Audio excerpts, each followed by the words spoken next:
अस्सलाम वालेकुम। आज की वीडियो में बात करेंगे मार्केट अपडेट के बारे में। तो करंटली मार्केट आपको नज़र आ रही है कुछ न कुछ बुलिश मूवमेंट फाइनली हुई है और काफ़ी लंबे टाइम को वेट करने के बाद। और अभी जो मार्केट कैप है अभी आपको 137 बिलियन पे मौजूद है।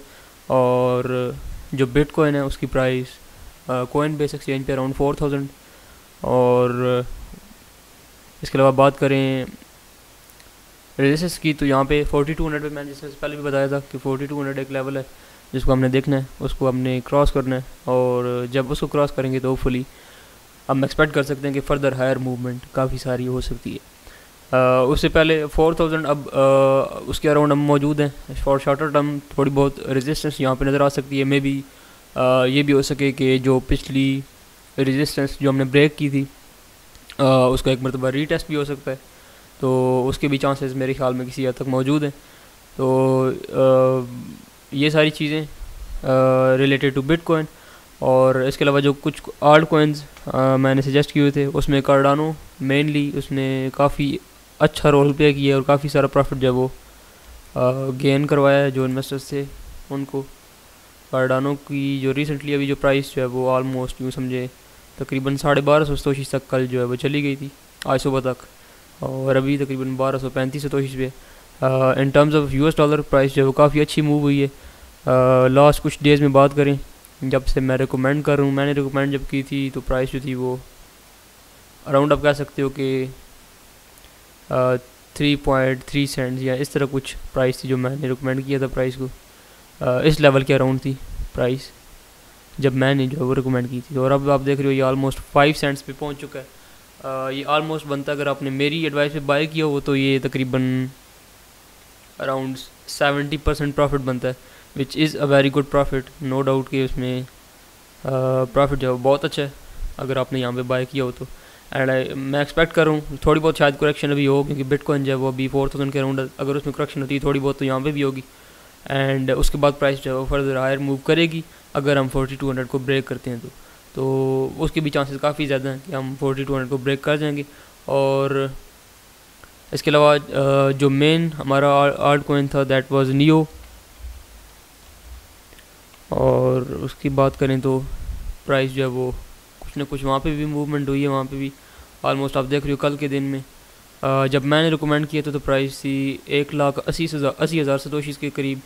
और कल जो है ये आज सुबह तक आप कह लें 2,20,000 सतोशीज़ तक ये ऑलमोस्ट मूव करा है इसने। और प्राइस को जब वो ऑलमोस्ट बनती है जो बिटकॉइन की वैल्यूएशन है उसमें तकरीबन 20-25% का प्रॉफिट बनता है। और डॉलर वैल्यूएशन की बात करें तो 30-40% प्रॉफिट यहाँ पे भी आपको बनता है। तो यहाँ पे भी अच्छा खासा प्रॉफिट जो है वो गेन हुआ है। एंड स्ट्रैटेस की बात करें जो मैंने थर्ड रिकमेंड किया वहाँ पे इतनी अच्छी मूवमेंट नहीं हुई जो मैं एक्सपेक्ट कर रहा था। स्टिल बहुत कोई लॉस तो नहीं हुआ लेकिन यूएस डॉलर की बात करें तो उसमें तो बिल्कुल भी लॉस नहीं हुआ। उसमें हम कुछ परसेंटेज प्रॉफिट में ही हैं 5-10%। लेकिन जो बात करें बिटकॉइन की वैल्यूएशन की तो उसमें आप कह सकते हो अराउंड 3 या 4% जो है वो प्राइस जो है वो डाउन है। तो इतनी ज़्यादा डाउन भी नहीं है प्राइस जो है वो अप भी फ़िलहाल नहीं गई। मैं क्योंकि एक्सपेक्ट भी कर रहा था, आपको मैंने बताया था जो प्राइस थी 30,000 थी। मैंने बताया था कि 28 से 26,000 एक मरतबा प्राइस जो है वो टेस्ट कर सकती है और उसके बाद जो है वो फर्दर हायर मूवमेंट करेगी क्योंकि जो उस वक्त प्राइस थी वो काफ़ी एक मरतबा एकदम से जो है वो शूट अप कर गई थी। और उसके बाद मैंने बताया था कि चांस ये है कि 28 से 26,000 के दरमियान होगा प्राइस आ सकती है। उस वक्त मैंने कहा जो मेरी रिकमेंडेशन थी वो ये थी कि आप अराउंड 28,000 किसी हद तक बाय कर सकते हो 28 से 26,000 के दरमियान। तो अभी तो उसी बाइंग जोन में इसमें इतनी कोई ख़ास जो है वो ना लॉस की सिचुएशन हुई है ना ही प्रॉफिट की कोई इतनी ख़ास सिचुएशन नहीं। डॉलर की बात करें डॉलर वैल्यू की तो उसमें तो हम ऑलरेडी कुछ ना कुछ प्रॉफिट में भी हैं लेकिन जो बिटकॉइन की वैल्यू है उसमें ना प्रॉफिट में ना लॉस में ऑलमोस्ट 3-4% का लॉस बनता है। तो ये कोई इतना बड़ा लॉस नहीं है। इसके अलावा बात करें एथेरियम की जो मैंने कल वीडियो थी उसमें मैंने मेंशन किया था एथेरियम जो वो एक राइजिंग वेज क्रिएट कर रहा था और उसके हिसाब से यही था कि प्राइस जो अभी फर्दर हायर मूवमेंट शायद थोड़ा टाइम ले। मैंने कल भी बताया था कि हो सकता है थोड़ी बहुत करेक्शन भी हो अगर बिटकॉइन करेक्ट करता है तो। लेकिन स्टिल आप देख रहे हो जो राइजिंग वेज मैंने बताया था उसी को पूरी तरह से एथेरियम जो है वो रिस्पेक्ट कर रहा है। और फर्दर अभी इसने हायर ब्रेकआउट नहीं किया, एंड विच इज़ गुड, और इसने प्राइस को होल्ड भी किया है, ये भी एक अच्छी चीज़ है। अगर कुछ टाइम के लिए साइडवेज मूवमेंट रहती है इथेरियम में, तो फिर एक्सपेक्ट किया जा सकता है कि प्राइस जो है वो फर्दर हायर ब्रेक कर सकती है, क्योंकि राइजिंग वेज अगर इसी तरह से कंटिन्यू हो जाए ऊपर साइड की, तो उसके बाद ब्रेकआउट जो है वो डाउन साइड पे चांसेस ज़्यादा होते हैं। तो अगर कुछ टाइम के लिए साइडवेज मूवमेंट रहती है तो वो एक अच्छा साइन होगा, उसके बाद जो है वो एथेरियम की प्राइस अब जो है वो आप समझ सकते हो कि शूट अप जो है वो कर सकती है। ओवरऑल बात करें तो जो मैंने रिकमेंडेशन दी थी बाइंग की, दैट वाज अराउंड $90, या यहाँ पे मैंने कहा था कि आप अब बाइंग कर सकते हो $90 to $100, और उस वक्त मैंने कहा था कि $100 एथेरियम के लिए कोई बुरी इन्वेस्टमेंट नहीं है, बुरी प्राइस नहीं है। एक एथेरियम अगर आपको $100 में मिल रहा है तो उस वक्त मैंने बताया था कि ये काफ़ी एक चीप डील है, एंड ये प्रूव हुआ है कि ये चीप डील थी। $90 पे जिन लोगों ने बाय किया होगा, अगर मेरी रिकमेंडेशन पे किसी ने बाय किया, तो प्राइस जो वो ऑलमोस्ट 160 को हिट करके आई है। 160 इज़ अ बिग रेजिस्टेंस, अगर हम इसको क्रॉस कर पाते हैं तो डेफिनेटली प्राइस जो वो 190 200 तक भी जा सकती है। ये फॉर शॉर्टर टर्म मैं आपको बता रहा हूँ। इसके अलावा बात करें फंडामेंटल्स की, तो फर्स्ट जो चीज़ थी जो मैं आपके साथ शेयर करना चाहता था, that was crypto currency is going through normal market curve. तो बेसिकली होता क्या, जब भी कोई नई मार्केट इमेच्योर मार्केट आती है, फाइनेंशियल मार्केट, तो उसमें पहले एक हाइप साइकिल आता है और उसके बाद डाउन ट्रेंड स्टार्ट होता है। हम एक रियलिटी को फेस करते हैं कि ये जस्ट एक हाइप साइकिल था, और उसके बाद मार्केट जब दोबारा से लिफ्ट ऑफ करती है तो वो अब पिछले ऑल टाइम हाई से काफ़ी ऊपर जाती है। जो मैंने पहले भी कई मरतबा मेंशन किया है कि अब जब भी मार्केट रिकवर हो गई, अब हो बाद में हो, जल्द हो या बदेर हो, लेकिन जब ये रिकवर करेगी तो ये अपने जो पिछला ऑल टाइम हाई है उससे काफ़ी ऊपर जाएगी। और पिछला ऑल टाइम हाई भी अभी यहाँ से देखें तो ऑलमोस्ट 8-10 गुना बनता है मार्केट कैप के हिसाब से। तो still there is a lot of opportunity, और जो लोग इन्वेस्ट करना चाहते हैं अभी टाइम है, आप इन्वेस्ट, मेरे ख्याल में अब वो टाइम है, आप जितनी क्रिप्टो करेंसीज एक्यूमुलेट कर सकते हो आप करो, जितना आप कर सकते हो करो, ठीक है। और उसमें ये मेंशन मैं बार बार करता हूँ, ये भी आपने माइंड में रखना कि आपने वो इन्वेस्टमेंट करनी जो आप जिसका लॉस आप अफोर्ड कर सको। जो सेफ़ इन्वेस्टमेंट्स हैं वो पहले भी मैं आपको बार बार रिकमेंड कर चुका हूँ। आप गोल्ड में जाओ और सिल्वर में जाओ, वो एक सेफ़ इन्वेस्टमेंट है, और वहाँ पे भी आपकी इन्वेस्टमेंट ज़रूर होनी चाहिए हर बंदे की। उसकी रीज़न ये है कि अगर नहीं होगी तो इन फ्यूचर वो आपके लिए काफ़ी प्रॉब्लमेटिक हो सकता है। ये बात शायद अभी कई लोगों को समझ ना आए, लेकिन जब 2025-30 के एरा में होंगे हम, तो तब जाके कई लोगों को समझ आएगी कि मैं बार बार ये क्यों कहता था। तो जस्ट एक नॉर्मल कर्व है जिसके थ्रू हम जा रहे हैं। अभी हम आप यूँ समझे एक डेड कैट बाउंस में, डेड कैट बाउंस यहाँ पे अगर मैं इसको जूम कर पाऊँ तो मैं इसको 1 मिनट सेव करता हूँ। बेसिकली ये एक अमेज़ोन का चार्ट है। जब वो पहली मार्केट जब वो लॉन्च हुई थी अमेज़ोन की, अमेज़ोन जब स्टॉक एक्सचेंज में आया था तब की बात है, और उसमें एक सेम सिचुएशन अमेज़ोन ने भी फेस की थी जो हम फेस कर रहे हैं। एंड उसमें जो अभी सिचुएशन है वो उसके हिसाब से अगर देखें तो प्राइस जो है वो अभी इस लेवल पे है। ये जो मैं जहाँ पे मैंने अपना कर्सर रखा हुआ है, हम इस पोजीशन में एक मतलब प्राइस जो वो हायर जाएगी, यहाँ से रीटेस्ट करेगी अपने कुछ हायर लेवल्स को, और दोबारा से नीचे आएगी। एंड जब दोबारा से नीचे आएगी आपने वहाँ पे बाइंग जो अपनी अभी भी आप कर सकते हो। जो लॉन्ग टर्म इन्वेस्टर है, मैंने 3000 पे जब 3200 3300 थी प्राइस, मैंने तब भी कहा था कि जो लॉन्ग टर्म इन्वेस्टमेंट है वो अभी इन्वेस्टर्स हैं वो इन्वेस्टमेंट कर सकते हैं। उसकी रीज़न ये थी कि मैं एक्सपेक्ट कर रहा हूँ कि इस डेड कैट बाउंस के बाद जब प्राइस दोबारा से नीचे आएगी उसके बाद फर्दर डाउन नहीं जाएगी, ठीक है। 3000 से थोड़ा बहुत में भी डाउन जाए, 2500 तक हो सकता है चली जाए, लेकिन उससे ज़्यादा डाउन जाती हुई मैं प्राइस को नहीं देखता। एक मरतबा 3000 को ब्रेक करेगी, नीचे जाएगी, एंड सडनली दोबारा उससे ऊपर आ जाएगी। एक मेरे ख्याल में यूँ समझे कि एक फेक आउट टाइप चीज़ साबित होगी, और उसके बाद प्राइस जो वो साइड वेज मूवमेंट स्टार्ट करेगी, and then after some time उसका कुछ पता नहीं है कितने महीने लेगी साइड वेज मूवमेंट, 2 महीने 4 महीने। और पिछली टाइम जब ये हुई थी तो ऑलमोस्ट उसने 6 महीने कुछ टाइम लिया था।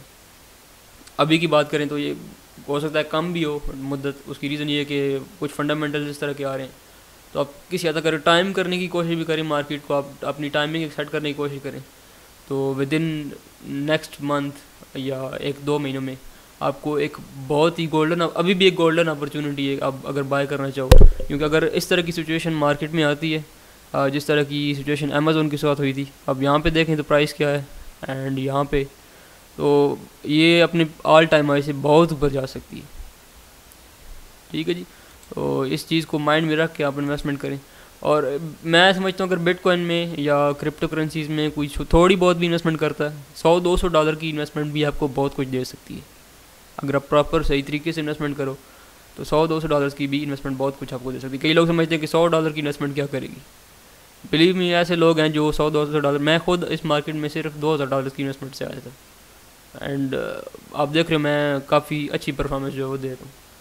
और जो लोग मेरे इर्द गिर्द हैं वो भी अच्छी तरह से जानते हैं कि मैं किस तरह की परफॉर्मेंस जो वो दे रहा हूँ।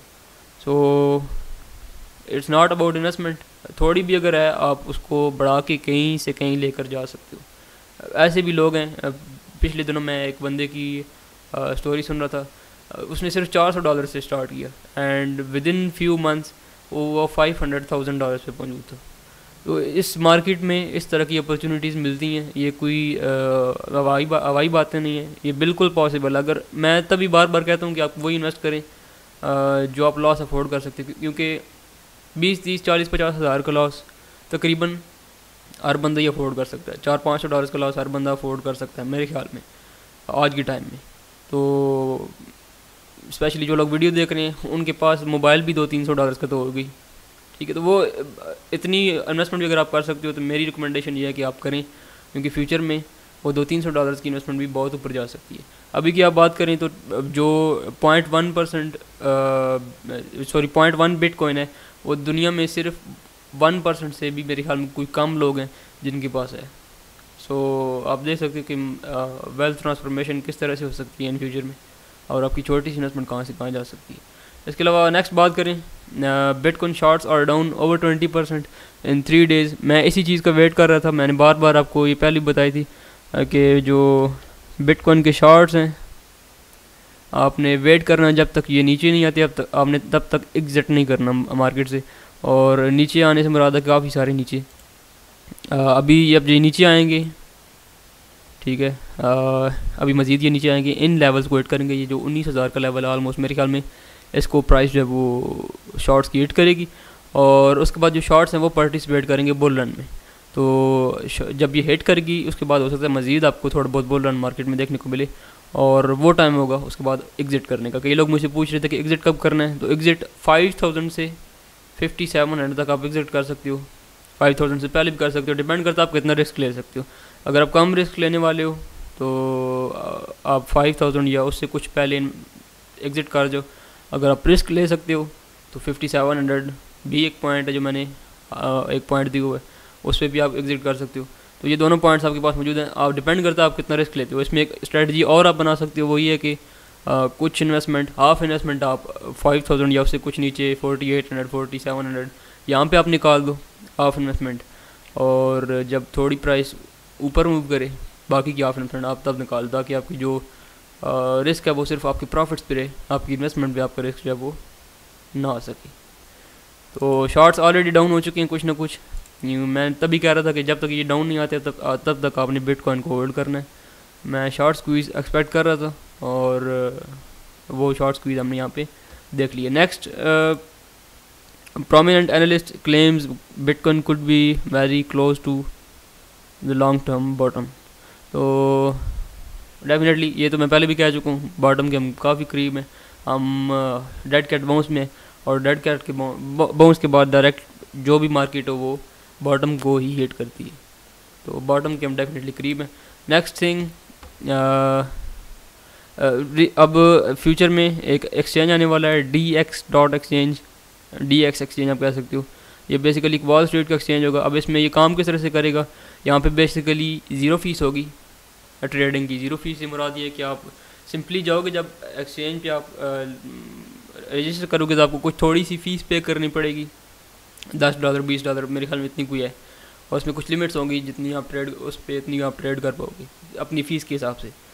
और वो फ़ीस पे करने के बाद आप जब वो ज़ीरो जो फ़ीस है जो ट्रेडिंग में आपकी फ़ीस फिर कट डाउन नहीं होगी, आप एक मरतबा पहले ही फ़ीस पे कर दोगे और जो आपकी ट्रेडिंग है उसके बाद वो आपको फ्री हैंड दे दीजिएगा, आपकी ज़ीरो फ़ी जो है वो वहाँ पे डिडक्ट होगी। नेक्स्ट वन कार्डानो के रिलेटेड। कार्डानो मैं हर दूसरी तीसरी वीडियो में याद करता हूँ, कई लोग मुझे कहते हैं कि आप कोई बहुत ही बड़े फ़ैन है कार्डानो के, तो डेफिनेटली मैं कार्डानो का फ़ैन हूँ। और क्योंकि मैंने पार्टिसिपेट किया था जब ये मार्केट में लॉन्च हुआ था तब से, और तब से मैं इसमें अभी भी मैं इसको जो है वो होल्ड कर रहा हूँ और कुछ मैंने मज़ीद भी ऐडअप किया है इसको। तो कार्डानो प्रोजेक्ट साइड पे बहुत अच्छा काम कर रहा है। मार्केटिंग भी मेरे ख्याल में किसी हद तक ज़रूरत है। अभी भी रिसेंटली लाइट कॉइन ने कुछ रेसलिंग्स वगैरह में अपने जो पोस्टर्स हैं वो लगाए हैं, वहाँ पे उन्होंने अपनी मार्केटिंग की है। और उसके बाद जो गूगल सर्चेस थी लाइट कॉइन की, उन्होंने काफ़ी हद तक लिफ्ट ऑफ किया उस एडवर्टीज़मेंट के बाद। तो एडवर्टीज़मेंट मार्केटिंग जो है वो काफ़ी इंपॉर्टेंट रोल प्ले करती है प्राइस में। और उस जो लाइट कॉइन का जब वो लगाया गया था पोस्टर, उसके बाद गूगल में काफ़ी ज़्यादा उसकी सर्च की गई है, तो विच इज़ अ गुड थिंग, जिससे समझ आती है कि मार्केटिंग वाकई कुछ रोल प्ले कर सकती है। तो यहाँ पे कार्डानो को रिसेंटली एक विजिबल किया गया है जापानीज़ टीवी पे, तो यहाँ पे ये लोग भी अब मार्केटिंग की तरफ जा रहे हैं। प्रोजेक्ट साइड पे ये बहुत अच्छा परफॉर्म कर रहे हैं पूरी तरह से, जिस तरह से एक प्रॉपर मार्केट जो एक टीम होती है वो काम करती है, जिस तरह से आप एक्सपेक्ट करते हो किसी भी प्रोजेक्ट से, ये पूरी तरह से वैसे ही काम कर रहे हैं। बहुत ही अच्छी टीम है। और जितने मैं जो आप इनके गिटहब पे जाके स्टडी कर सकते हो, जो जो प्लान्स थे इनके 2018 में, जो रोड मैप पे चीज़ें थी, ईच एंड एवरीथिंग इन्होंने कंप्लीट की है। कोई चीज़ ऐसी नहीं थी जो रोड मैप पे दी हुई हो और इन्होंने ना कंप्लीट की हो। और गिटहब पे इनकी काफ़ी बड़ी डेवलपमेंट टीम भी है, डेवलपर्स की टीम है, और स्पोर्टिंग कम्युनिटी काफ़ी बड़ी है। और एक्सचेंजेस की बात करें तो बहुत सारे एक्सचेंजेस पे ये ऑलरेडी लिस्टेड है। दैट्स वाई कार्डानो को मैं काफ़ी पसंद करता हूँ, बार बार लोगों को रिकमेंड भी करता आ रहा हूँ। और इस मरतबा भी मैंने तभी रिकमेंड किया था कि मैंने एक्सपेक्ट करा था कि प्राइस काफ़ी ऊपर जाएगी, क्योंकि कार्डानो काफ़ी ज़्यादा रिएक्शन देता है जब मार्केट ऊपर मूव करती है। तो मार्केट्स की बात करें यहाँ पे, वो एक्सचेंजेस आप देख सकते हो, काफ़ी लंबी लिस्ट एक्सचेंजेस की। तो this coin is not going anywhere, ठीक है। ये सिंपली यहाँ पे मार्केट में स्टे करेगा और मज़ीद अभी हायर मूव करेगा। That's it. वीडियो ऑलरेडी काफ़ी लंबी हो चुकी है, काफ़ी सारी चीज़ें थी आज डिस्कस करने वाली, तो दैट्स वाई वीडियो काफ़ी लंबी हो जाती है। कई लोग कहते हैं कि वीडियो लंबी हो जाती है, आप शॉर्ट वीडियो बनाया करो, तो वो काम मैं नहीं कर सकता। मैं इन्फॉर्मेशन देनी होती है मैंने, और मैं जब तक पूरी तरह से खुद सेटिस्फाइड नहीं होता तब तक मैं वीडियो को एंड नहीं करता। और वैसे भी इन चीज़ों के रिलेटेड बोलने की मुझे थोड़ी ज़्यादा आदत है, तो वीडियो जो है वैसे वजह से लंबी हो जाती है। वीडियो को मैं शॉर्ट नहीं कर सकता, जो लोग पसंद करते हैं वो देखते रहें। जिन लोगों को अब थोड़ा बहुत आपको टाइम ऑब्वियसली देना पड़ता है इन चीज़ों को, अगर आप नहीं देते, मैं खुद वीडियोस देखता हूँ डेली जो है वो दूसरे यूट्यूबर्स की भी, और जो न्यूज़ आर्टिकल्स हैं, ये सारी चीज़ें स्टडी करने से ही सामने आती हैं, ऐसे सामने नहीं आ जाती। आपको थोड़ी बहुत रिसर्च करनी पड़ती है डेली बेसिस पे। तो यहाँ पे आपको वो सारी चीज़ें फ्री में मिल रही होती हैं, जो दूसरे लोग जो वो बड़ा तगो करके जो है वो ले रहे होते हैं। तो वीडियो लंबी होती है और मैं बात को बार बार रिपीट भी करता हूँ, पर ये मेरी प्रॉब्लम है और ये रहेगी। मैं कोशिश करता हूँ इसको ठीक कर सकूँ। That's it. मिलते हैं नेक्स्ट वीडियो में।